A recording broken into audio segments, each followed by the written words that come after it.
I think there's a number of areas that are really exciting for biomedical research.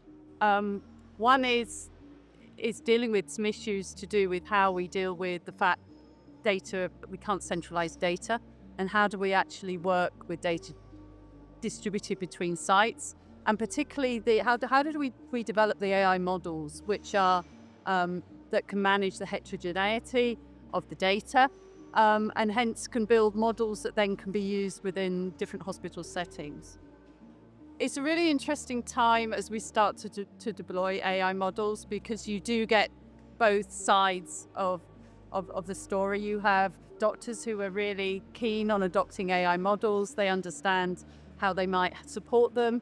And then you also get other people who are very hesitant, and do not trust models. And this includes them really worrying about that this will slow them down, and not just trusting tech in general.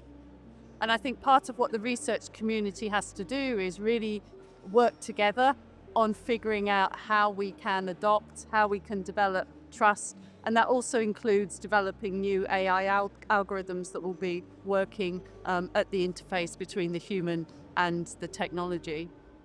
Explainability is a really interesting conversation point, because how computers can explain their results is not always how humans would explain an error.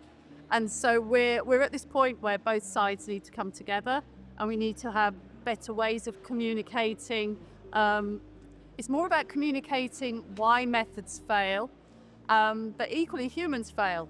So we've also got to understand as well how AI might support humans in this quite complex decision-making process.